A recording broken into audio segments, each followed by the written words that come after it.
이 시간 하나님 말씀은 구약성경 창세기 49장 3절 4절입니다.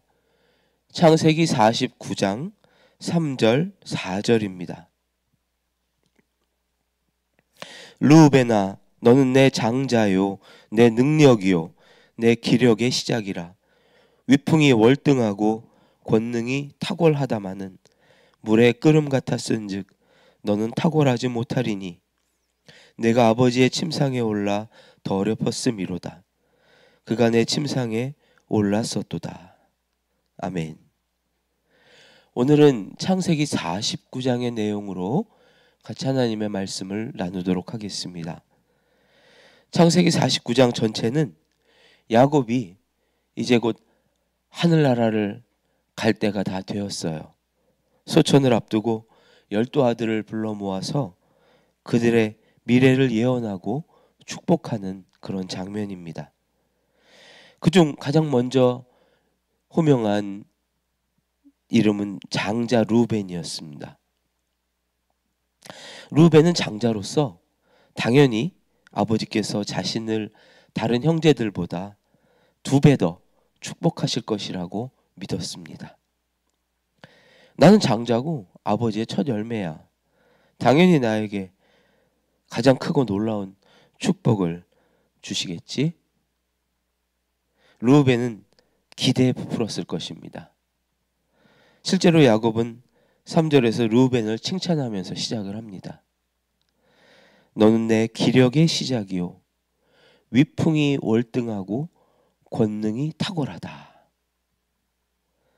맞아요. 르우벤은 체격적인 면에서도 다른 형제들에 비해서 훨씬 준수하고 또 지혜롭고 리더십도 있었습니다.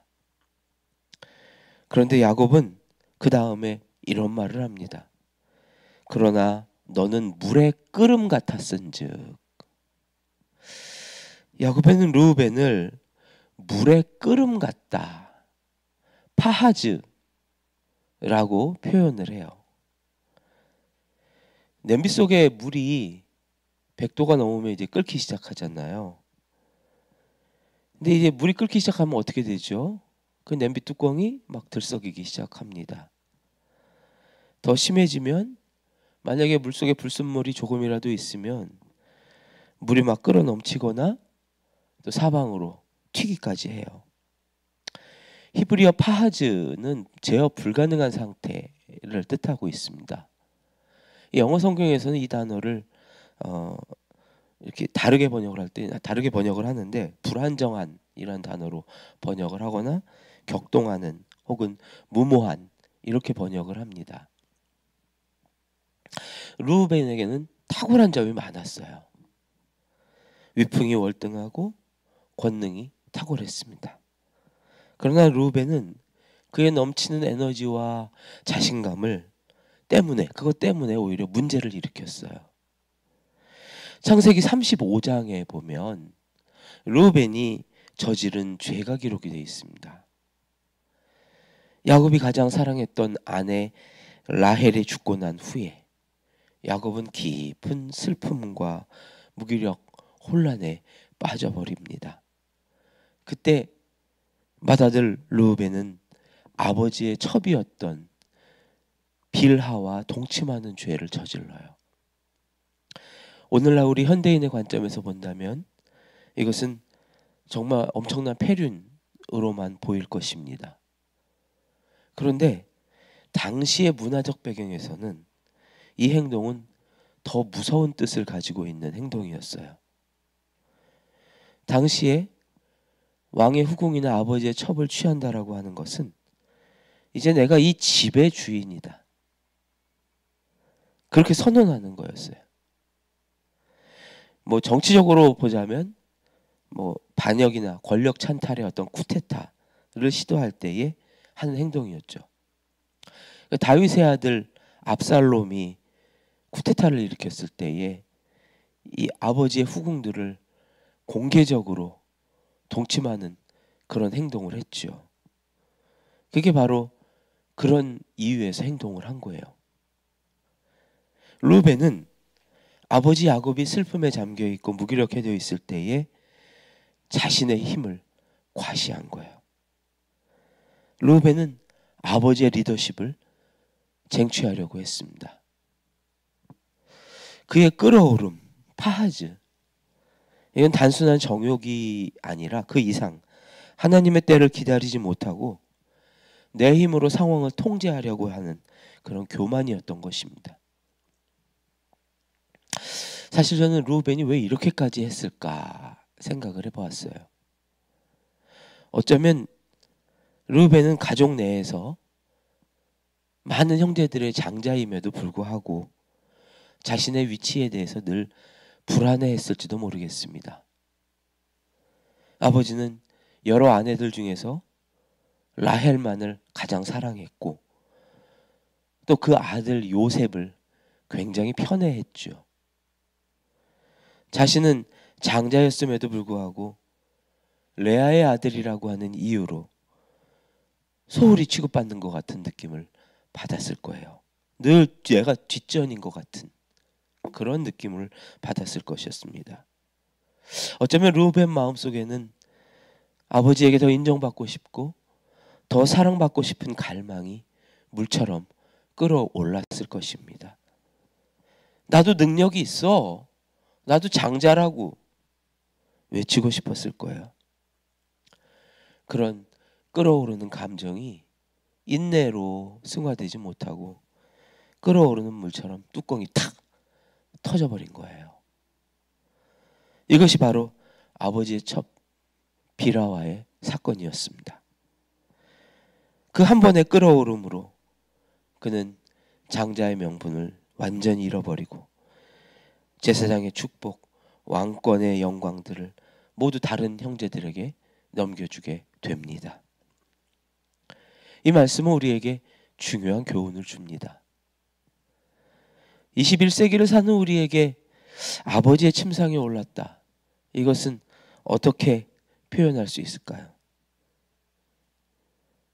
우리의 삶에 적용을 한다면 인내하지 못하고 넘어서지 말아야 할 선을 넘어버리는 그런 일들 아니겠습니까? 여러분이 속한 곳에서 여러분은 어쩌면 굉장히 일을 잘하시는 탁월한 분일 수도 있을 것입니다. 르우벤처럼 월등하고 여러분의 분야에서 굉장히 잘하시는 전문적인 사람일 수도 있을 거예요.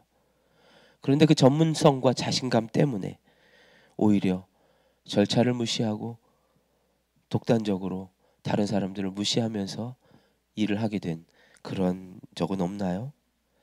내가 더 잘 아니까, 빨리 처리해야 하니까 라는 명분으로 가는 곳마다 질서를 깨트리는 사람이 있어요. 물론 능력이 있는 것은 존중받아야 할 그런 것입니다.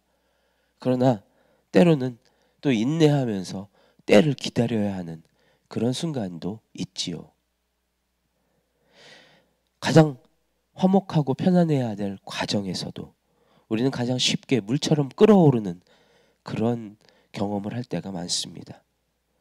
어떤 분은 밖에서는 굉장히 예의 바르고 다른 사람들을 배려하는 그런 사람인데 집에만 들어오면 자녀에게 소리소리 지르고 배우자에게 정말 씻을 수 없는 상처를 주는 말을 함부로 하는 그런 사람들이 많습니다. 내가 너 때문에 얼마나 고생을 하는데 이러면서 마구마구 감정을 쏟아내고 다른 가족들 무시하는 그런 사람들이 있어요. 사랑을 말하는 게 아니라 감정을 막 마구마구 배설해버리는 그런 사람들이죠.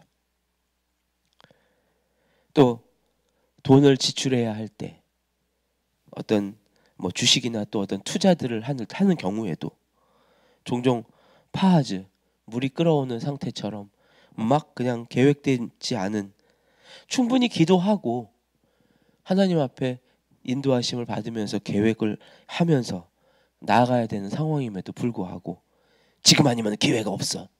지금이야 지금 아니면 안 돼. 마치 지금 아니면 모든 세상이 무너질 것처럼 조급함에 이끌려서 빚을 내고 투자를 감행하는 그런 사람들도 있지요. 하나님은 우리에게 재물을 관리할 수 있는 장자의 권한을 주셨지만 그냥 충동적인 그런 마음과 죄로 그냥 축복을 다 쏟아버려요. 혹시 여러분의 삶에 자꾸만 반복되는 어떤 그런 실패의 패턴이 있는지를 한번 살펴보십시오. 성경 말씀처럼 시작은 창대해요. 그런데 끝은 언제나 미미한 사람.